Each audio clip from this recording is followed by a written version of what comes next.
there, thrill seekers. And in case you wanted to know, my temperature read 99, which is high for me because I'm usually under 98, like 97 point something, sometimes 96 point something when I'm feeling good. So that's kind of high. So I'm sick today, and me and Ziggy have been spending a lot of time here on the couch for the last week or so. The problem, as I mentioned in my previous video, was first kidney stones. Probably the worst case of kidney stones I've encountered since sometime in the 90s when I went to hospital in Japan for a kidney stone attack. And then I went to a hospital, and I'm pretty sure that's where I picked up a bit of a cold or something, which mainly has been just a little bit of a temperature and stuffy nose. It's not that bad, but combined with the kidney stone, it's been kind of extra misery on top of misery. So I thought I'd see if I could do a video about sickness, practicing with sickness or practicing with illness. I think I might have done this before, but people have requested it from time to time. And I was kind of thinking about how I could do this video, and yeah, I don't have a kind of definitive answer for you. So I'm just going to say a few things about my most recent experience. So right now, as I mentioned, I got a 99 degree temperature, which for a normal person is probably like having a 101 degree temperature. I don't know. That's Fahrenheit. You'd have to convert that to Celsius because I don't know. I used to know, but I've forgotten now. And an incredible headache, just a mind-blowing headache that I'm talking to you with right now, and kind of a stuffy nose. The kidney stones seem to have passed, I'm hoping, but I had some pretty bad pain this morning, so I don't know what that was all about. But yeah, there you go. So what do you do? What do you do when you're sick and you're a practitioner of Zazen, of maybe any other, maybe other meditation practices will, I don't know, be covered in this. I'm not sure.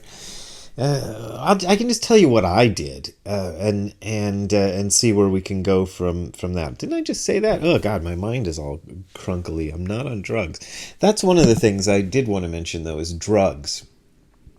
Our society, American society especially, I don't know if it's all of Western society or if this is peculiar to American society, but we're really, I see this. This, of course, doesn't apply to 100% of the population all around.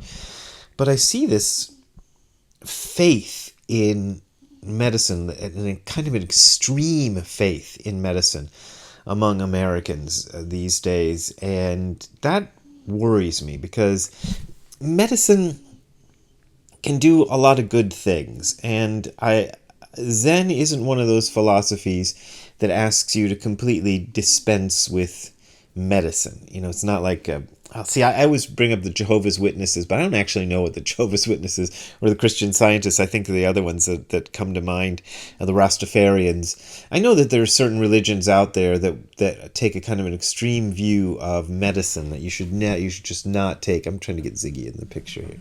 There he goes. That take this extreme view that you should never use medication. The Zen view isn't like that, but the Zen view tends to be rather skeptical of medication. And I can tell you that skepticism and my lack of that skepticism over the past week have been, I think that skepticism has been borne out, and possibly because of my kind of initial faith in medicine to get me through this kidney stone stuff. I was taking this kind of opioid medication that was given to me by a doctor friend of mine in Germany, and he gave it to me for something else a while back when I was in Germany. And I asked him about using it for the kidney stones, and he told me what to take and how much to take and all this stuff. And so I actually followed his directions. I actually followed his directions. How do I put this? I took less than what he recommended I take because I'm like, I don't know. I don't want to mess with opioids because I don't want to get addicted, and I know there's all kinds of side effects and stuff. So I took less than what he recommended, but it was really helping manage the pain of the kidney stones. But what happened was this side effect that I hadn't thought of and that my friend in Germany hadn't. I'm not trying to blame him for not warning me because apparently they tell you that this particular opioid is not so prone to cause constipation. And what happened was it caused severe constipation.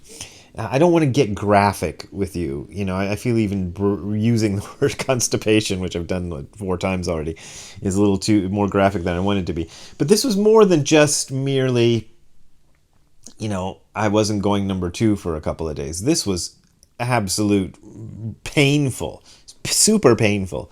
And to the point where at one point last week, it was very much worse than the kidneys. I was still feeling the kidney stone pain and this other pain from the thing I just mentioned that I'm not going to say again was worse than the kidney stone. So it was attacking me at the same time.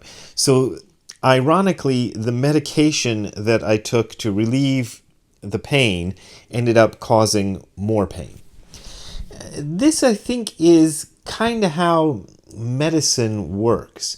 It seems to me that most of our medicines, maybe all of our medicines, all of our chemical medicines, come with a side effect, or a bunch of side effects, that they'll do one thing, and sometimes they do that one thing really well, but they're hitting a whole bunch of other things at once. I once, the analogy I came up with a long time ago when I was talking to somebody about medication was that it reminded me what would happen if you tried to tune a piano with a sledgehammer. Like if you tried to tune a piano using a sledgehammer as your tool, you could probably get one string of the piano. You know, the pianos have strings inside, and that's how you tune them. You might be able to get one string or 2 strings in tune pretty well with that sledgehammer, but just the fact of using the sledgehammer on the piano is going to throw all the other strings off. So it's a bad tool. And that's what kind of medication reminds me of. It's something you can use temporarily for one thing, but you have to be really careful with it. So I used to see my teacher Nishijima Roshi was quite an old man when I was practicing with him in Japan. And I saw him through a few illnesses, and I noticed that he had a kind of reluctance to rely upon medication. And one of the stories I've told often on this channel, and I'm going to tell again, is somebody gave him, God, I can't remember what the medicine was or what it was for. He just had kind of a cold at the time, but it was pretty bad, and he was old. And the person who'd given him the pills, and he'd used them, asked him, well, how did they work? And he said they were excellent. Too excellent.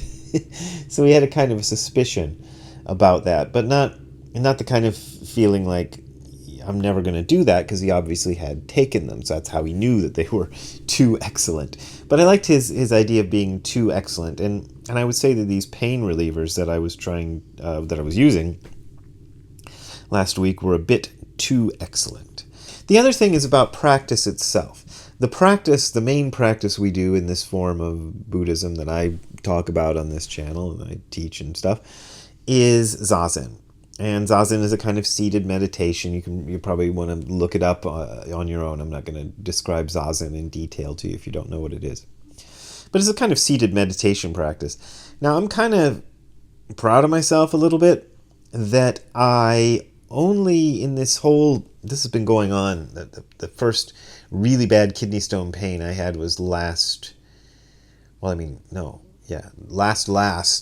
Saturday. I think it was Saturday, maybe even Friday. So more than a week. That's the point. In that time, I missed one day of Zazen. Like there was one day among all those days that I just couldn't do it. It was probably the day that probably the worst of the days that I just described to you when I was having two problems at once that I won't gross you out by trying to describe them to you. I think that was the day that I was just like, oh, I can't do it. I just can't do it. And there was one day when I tried sitting, and it was a time when the kidney stone was kind of on the move. If you've ever had kidney stones, they move along through your body, and that movement can cause pain. I think that's how it works. I'm not a doctor. Don't quote me on that. But something was going on down there, and after about 10 minutes of sitting, it just got to be unbearable. I can't do this. I'm wriggling and squirming, and I gave up on this Zazen. So that was the other one that happened. But other than that, all the days I've managed to do, I think I did shorten the periods of Zazen that I decided to do on a couple of those days. But I managed to do it twice a day, like like we're supposed to in this tradition. And one of the things I noticed, there was at one point, one of the bad things about this particular illness that I've been dealing with is that it's ruined my sleep for a week, 10 days or something like that. I haven't slept properly in 10 days. So if I look woozy, or if I'm talking weird, or if I'm forgetting things or whatever, probably a lot of that's due to lack of sleep. So I'm able to sleep for like an hour or two at the most, and then the pain wakes me up and I'm up again. So one of those nights, the pain woke me up at like 2 a.m. or something like that, and it was just too much. It was just, there's no point in even trying to sleep. So I decided to do Zazen and see what that felt like. This is after the one where I'd kind of given up. I'd given up the Zazen halfway through because I just couldn't deal with it. It had gotten a little better by then, but it was still pretty severe pain. So I decided to sit. And here's the weird thing, and it's just the thing I'm reporting to you, and take this as you will. When I sat in the correct upright posture with my shoulders open and my back straight and the balance on the cushion, look at some other videos about how to do Zazen if you want to know more details. When I got into that right posture, that's when I felt the best. Now, that doesn't mean I felt great. Did not feel great at all. But it helped make everything just a little bit more bearable. And just before I did this video, I did a round of Zazen, and same thing. When I could sit, when I got the posture just right, the pain became significantly more bearable. I'm not going to say that pain became significantly less, because pain is one of those things that it's hard to measure. I saw some drama the other day where they were trying to talk about pain management. It was a drama that had to do with the opioid crisis in America, actually. And they were talking about this chart that they developed to try to make a standardized level of pain so they could try to figure out where people were at. But it's so subjective, you have no idea. People say men are more have a lower pain threshold. I don't know if I have a lower pain threshold than anybody else. I might. I certainly feel it pretty hard when I feel it.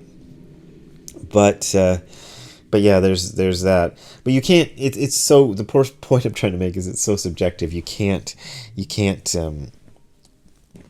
just can't measure it. You can't measure it. People, when I went to the doctor, he was saying, on a scale from 1 to 10, what is your pain level? And I was like, well, 7.5. I don't know.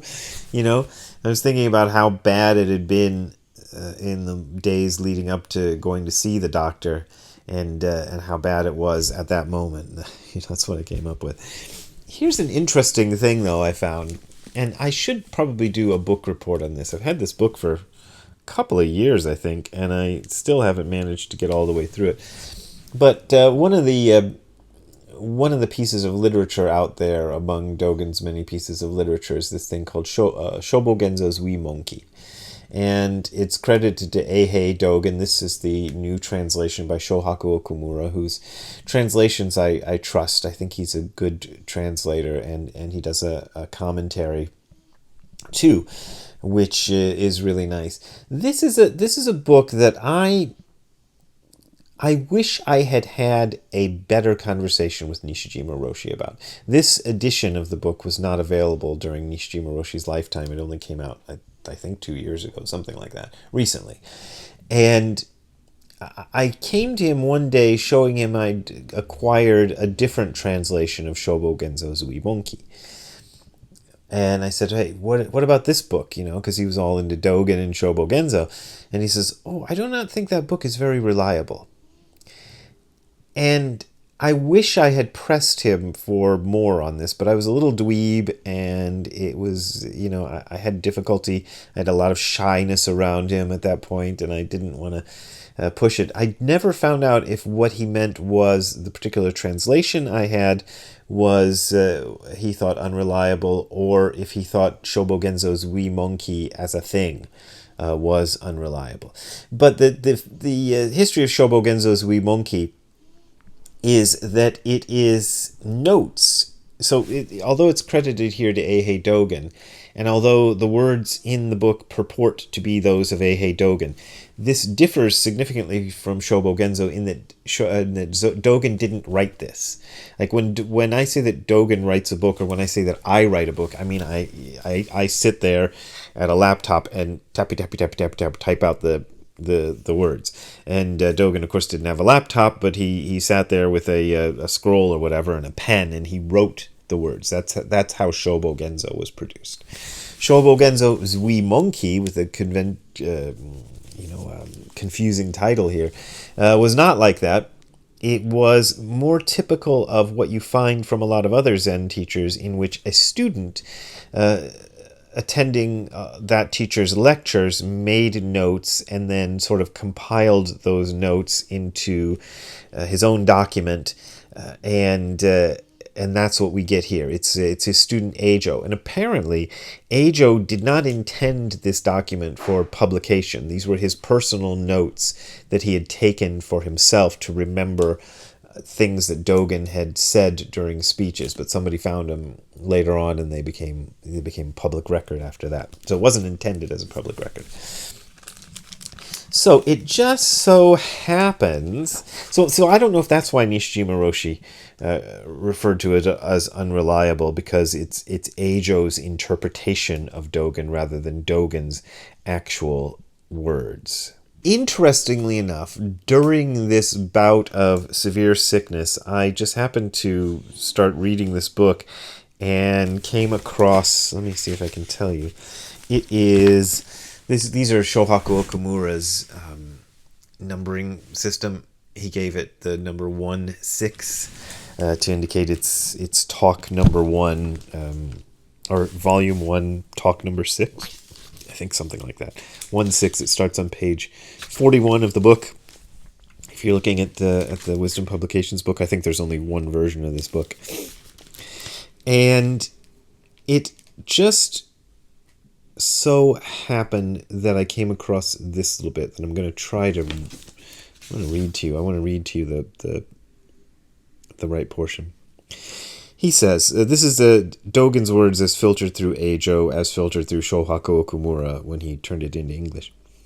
A certain layperson had been sick for a long time. In the spring of last year, he pledged himself to me being Dogen, saying, as soon as I have recovered from the sickness I have now, I will renounce my wife and children and build a hermitage near the temple. I will join the repentance ceremony both times each month. I will practice daily and listen to your lectures on the Dharma. I would like to spend as much of the rest of my life as possible keeping the precepts. After that, he received various medical treatments and recovered a little bit, but then he relapsed and spent his days in vain. In January of this year, his condition suddenly became critical, and he suffered from increasing pain.